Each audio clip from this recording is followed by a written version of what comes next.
നെടുമ്പാശ്ശേരി വിമാനത്താവളത്തിൽ പക്ഷിക്കടത്ത് പിടികൂടി. തായ്ലൻഡിൽ നിന്ന് എത്തിച്ച വേഴാമ്പലുകൾ ഉൾപ്പെടെ അപൂർവം ഇനത്തിൽപ്പെട്ട 14 പക്ഷികളെയാണ് പിടികൂടിയത്. വിശദാംശങ്ങളുമായി എസ് രാഗിൻ ചേരുന്നു. രാഗിൻ, ഇത് എവിടേക്ക് കൊണ്ടുവന്നതാണ്? കേസുമായി ബന്ധപ്പെട്ട വിശദാംശങ്ങൾ എന്തൊക്കെയാണ്?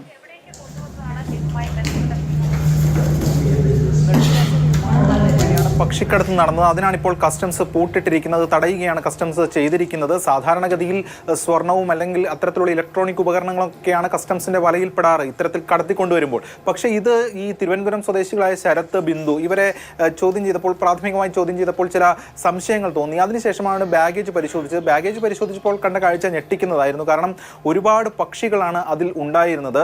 ഇത് തായ്ലാൻഡിൽ നിന്ന് കൊണ്ടുവന്നതാണെന്നാണ് വ്യക്തമാകുന്നത്. അവിടെ ഇത്തരത്തിലുള്ള ട്രേഡിങ്ങിനും മറ്റു കാര്യങ്ങളും ഒക്കെ അത്ര കണ്ട് നിയന്ത്രണങ്ങളോ മറ്റോ ഇല്ല. പക്ഷേ ഇവിടെ അങ്ങനെയല്ല സ്ഥിതി. കാരണം അത്തരത്തിൽ പക്ഷികളെ ഇറക്കുമ്പോൾ അത് ഒരുപാട് കാര്യങ്ങൾ അതിൻ്റെ ഭാഗമായി തന്നെ വരും. കാരണം ഇവയ്ക്ക് ഏതെങ്കിലും തരത്തിലുള്ള അസുഖങ്ങൾ ഉണ്ടെങ്കിൽ, ഡിസീസുകൾ ഉണ്ടെങ്കിൽ അതൊക്കെ പ്രശ്നമാണ്. മാത്രമല്ല ഇത് കുറ്റകൃത്യമായിട്ടുള്ളൊരു കാര്യവും തന്നെയാണ്. ഇതിൻ്റെ അടിസ്ഥാനത്തിലാണ് കസ്റ്റംസ് ഇത് ഇപ്പോൾ വനംവകുപ്പിന് കൈമാറിയിട്ടുണ്ട്. ഇതിൻ്റെ പരിശോധന കസ്റ്റംസും വനംവകുപ്പും ചേർന്ന് നടത്തും.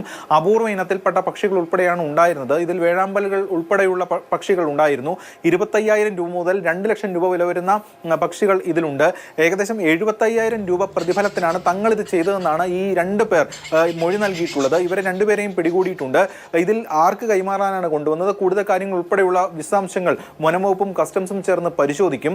ഇപ്പോൾ ഉദ്ദേശിക്കുന്നത് ഈ കിളികളെ അല്ലെങ്കിൽ പക്ഷികളെ അത് സൂക്ഷിച്ച ശേഷം ഇവിടെ ഇങ്ങോട്ട് ഇറക്കുമതി ചെയ്ത സാധനം അല്ലെങ്കിൽ ഇവിടെ സൂക്ഷിക്കാൻ കഴിയില്ല. കാരണം ഇത് തിരിച്ച് മാതൃരാജ്യത്തേക്ക് ഈ പക്ഷികളെ അയക്കേണ്ടതായിട്ടുണ്ട്.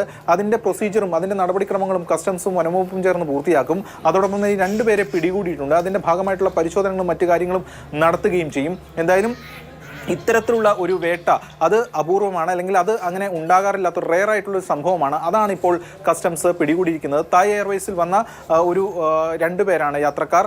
ഇവരെ വിശദമായി തന്നെ ഇപ്പോൾ ചോദ്യം ചെയ്തു വരികയാണ്. ശരി രാഗിൻ.